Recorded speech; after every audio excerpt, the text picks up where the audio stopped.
As a کاروبار کسی بندے نے اس میں گاڑیوں میں پیسہ انویسٹ کرنا ہو، کیا واقعی اس پہ آج بھی اپرچونیٹیز ہیں؟ بزنس تو ہے، یوزڈ کار لیتے ہیں ایک ہاتھ دوسرے ہاتھ بیچتے ہیں، تو یہ اچھا بزنس ہے. اگر آپ کو ایک فیچر پریفر کرنا پڑے گاڑیوں میں سے چنتے ہوئے اپنے لیے، وہ ایک فیچر کون سا ہوگا؟ اس کی بلڈ کوالٹی ہوگی، اس کی ڈرائیو ہوگی، اس کی فیول کی ایفیشنسی ہوگی، کیا ہوگا؟ ریوو پہ آپ چاہتے ہیں، فارچونر پہ چاہتے ہیں میں اسلام آباد جاؤں آؤں، تو میں نہیں سمجھتا یہ کوئی عقل مندانہ فیصلہ ہے. ٹوٹا یعنی پاکستان نے پھٹے پہ طے بٹھا کیا کے ہوا ہے کہ انہوں نے اپنے پھٹے پہ روکوں کو رکھنا ہے.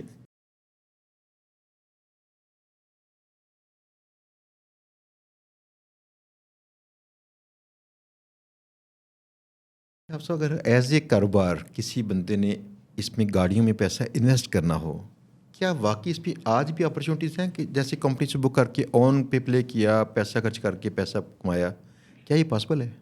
دیکھیے آن پہ ابھی چل رہے ہیں ہزاروں گاڑیاں جیکو جے 7 پھر جیکو جے 5 بک ہوئی، اور ان پہ آن بھی چل رہا ہے، 3 لاکھ 4 لاکھ روپے آن چل رہے ہیں. اسی طرح ٹینک کا ہے، اس پہ آن چل رہا ہے، بی وائی ڈی شارک پہ آن چل رہا ہے، اور دیپال پہ آن چل رہا ہے، ایم جی آئی کی اس پہ بھی آن چلے گا 3-4 لاکھ روپیہ. تو بزنس تو ہے، لیکن آن منی پہ آپ کتنا کو ریلائی کر سکتے ہیں، یہ ایک الگ مسئلہ ہے. وقتی طور پہ 2-4-6 ماہ کے لیے بوم ہے، پھر اس کے بعد گاڑیاں تو اگر آپ یوزڈ کار لیتے ہیں ایک ہاتھ دوسرے ہاتھ بیچتے ہیں، تو یہ اچھا بزنس ہے. اچھا، آپ سب اگر آپ کو ایک فیچر پریفر کرنا پڑے گاڑیوں میں سے چنتے ہوئے اپنے لیے، وہ ایک فیچر کون سا ہوگا؟ فیچر سے مراد اس کی بلڈ کوالٹی ہوگی، اس کی ڈرائیو ہوگی، اس کی فیول کی ایفیشنسی ہوگی، کیا ہوگا جس کو آپ کہیں گے ٹاپ پریارٹی پہ رہے، باقی پھر جو ہے ٹھیک ہے؟ کمفرٹیبلٹی. کمفرٹیبلٹی ٹھیک ہے، آپ کو کمفرٹیبل گاڑی چاہیے. سر اوبیسلی اگر آپ نے سڑک پہ رہنا ہے، آنا جانا ہے، تو آپ اگر گاڑی کمفرٹیبل نہیں ہے تو آپ پریشان رہیں گے اس میں. آپ ریوو پہ آپ چاہتے ہیں، فارچونر پہ چاہتے ہیں میں اسلام آباد جاؤں آؤں، تو میں نہیں سمجھتا یہ کوئی عقل مندانہ فیصلہ ہے. تو آپ اس کے مقابلے میں دیکھیں، آپ کو اور بڑی ساری چیزیں ہیں جس میں نے یہی بات آپ سے پوچھنی تھی. اصل میں نے آج تک جس بھی دوست سے پوچھا نا فارچونر کا یا ریوو کا، تو ابھی دوست ہی بیٹھے ہیں نا ساتھ میں، انہوں نے آپ کے آنے سے پہلے منع کر دیا کہ وہ نہ لیں، وہ ایزی نہیں ہے گاڑی، اس کی سیٹیں اچھی نہیں ہیں. اور کوئی چائنیز گاڑیوں ان کی سیٹیں اچھی ہوتی ہیں. کیا ٹوٹا کی ساری ویسے گاڑیوں کی سیٹیں ایسی ہوتی ہیں؟ کوئی پاکستان میں انہوں نے ذہن میں بنا لیا ہے کہ ان لوگوں کو بیوقوف بنانا ہم نے. ٹوٹا یعنی پاکستان نے پھٹے پہ طے بٹھا کے کیا ہوا ہے کہ انہوں نے اپنے پھٹے پہ روکوں کو رکھنا ہے کہ ہماری صحیح. بکتی ہے. ان کے سی او ماشاء اللہ، میں تو حیران کے سی او اتنے انٹیلیجنٹ، انہوں نے دنیا کا سی او اٹھایا. وہ کہتا ہے دیکھیں کراچی میں 3 دن بارش آتی ہے تو اور کوئی گاڑی نہیں چلتی، ریوو چلتا ہے. تو اس کے لیے 3 دن گاڑی چلانا، 362 دنوں کو فارغ رکھنا، اس کے لیے ٹھیک ہے. تو وہ رورل ایریا میں صحیح ہے، ٹھیک ہے. لیکن اچھا مجھے ایک بات بتائیں، رورل ایریا میں گاڑی کا چلنا اور چیز ہے، پھٹا سیٹیں اور چیز ہے. مطلب کوئی شرم ہوتی، اگر حیا ہوتی تو کم از کم سیٹیں تو ٹھیک کر دو نا. یعنی سیٹیں لگاتے ہوئے کیا ہوتا ہے؟ سیٹیں ایسے لگا دیں. جو مٹیریل ہے وہ 3rd کلاس مٹیریل لگاتے ہیں، مطلب گوال منڈی کا مٹیریل یہ لگا دیتے ہیں اور کلیم کرتے ہیں کہ یہ دنیا کا بہترین برانڈ ہے. تو ٹویوٹا جو جاپان ہے انہیں ایکشن لینا چاہیے. سوزوکی جاپان کو ان کے لائسنس کینسل کر کے ان لوگوں کو لائسنس دینا چاہیے جو ویژنری ہوں، جو لوٹ مار پہ یقین نہ رکھتے ہوں. تو ٹویوٹا جاپان کو اس پہ ایکشن لینا چاہیے. میں نے شکر ہے میں نے نام نہیں لیا وہ گاڑی، وہ کمپنی کا جو میں استعمال کرتا ہوں، اس کی وجہ کہ میں وہاں پہ لمبی ڈرائیو کر کے تھکتا نہیں واقعی، اور تب مجھے سکون پہنچا ہوا ہے. تو میں نے نام لیا تو کہیں آپ اس کو نا وہ 3 میں شامل نہ کر لیں، وہ بھی مشہور ہے کمپنی. ہے تینوں میں ہی ہے نا؟ نہیں تینوں میں نہیں ہے وہ. اچھا نہیں، پھر نہیں شکر ہے باہر. ہے جو بگ 3 میں نہیں ہے وہ سارے ٹھیک ہے، کمپٹیشن میں ہاں ہے، جی، سارے ڈیلیور مجھے کرنا سب نے ایسے چاہتے ہیں. کہا کہ یہ ٹھیک ہے گاڑی. پتہ کیوں؟ اس کی سیٹیں اچھی ہیں، اس کی باقی مجھے اس سے کوئی ملال نہیں ہے. 3 سال سے چلا رہا ہوں میں نے، اسی کی گاڑی چینج کرنے والا ہوں نہیں، اور وہ میں ٹھیک ہوں اس میں. باقی مجھے ٹویوٹا کی گاڑیاں جو تھی نا وہ 200 نے کسی نے ریکمینڈ نہیں کیا، سب نے منع کی ہوئی ہیں. ہونڈا سیوک میں آپ بیٹھ جائیں، آپ کی کمر اس میں پرماننٹ پین نکل آتی ہے. تو بڑے مسائل ہیں ان گاڑیوں کے اندر. یہ دنیا میں بین، مطلب ٹویوٹا، ہونڈا، سوزوکی کو ایکشن لینا چاہیے. پاکستان میں ان کا لائسنس کینسل کرنا چاہیے، ان کی بدنامی کا باعث ہے پاکستان والے. ان کے مقابلے میں کمپنی آئی ہیں کل کی، اور آج دنیا جیکو کا نام لے رہی ہے، آج دنیا ایم جی چلاتی ہے، آج دنیا دیپال کے پیچھے پاگل ہوئی ہے. تو ان کو خیال کرنا چاہیے.